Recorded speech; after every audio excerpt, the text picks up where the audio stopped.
And the most simple one is systematic.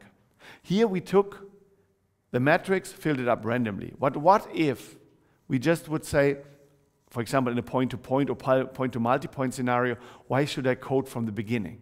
Why I don't send the full pictures first, so the packets, so to speak, packet 1, packet 2, packet 3, and once I'm done there, then I do the coding later on.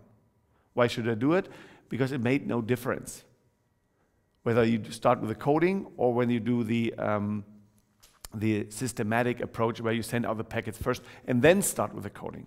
So what does it mean? You see here, you will have the matrix and assume that you get 3 packets through that was systematically. So this means packet 1, packet 2, and packet 3 went through. And then you have then you send fully coded as before. So one thing is, of course, it has to deal with security. This is not secure because an attacker could listen to this packet right away, right? This is not so nice. But it has to do also with complexity. Why? Once you get these ones here, it's very easy. First of all, you have to don't do anything at these packets. They are there, you just take them. The other thing is, you can also clean up the matrix below what you have here quite easily. So you take the one and you just subtract, you multiply the first row, the encoding vector, and the coded packets with the alpha for 1, and then you subtract it. And if you do this quite easily, you see that compared to a full matrix, now you only have this little one. And I think you remember that we talked about Gaussian elimination and the cubic performance.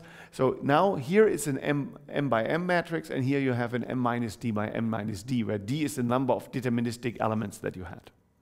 So it decreases the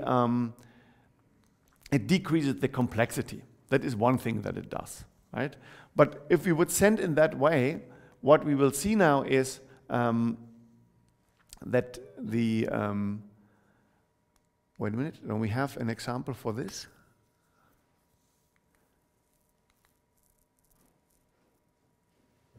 No, not really. Maybe it comes later that we can show you something there. But normally the idea here is to have the lines of packets that come in first, and then you see the losses. And once you see the losses, because the uncoded packet you can do at the right place, and then you fill up the holes with some coded packets, and then you decode, right? We will see this later, right? I think this is the wrong slide saying here.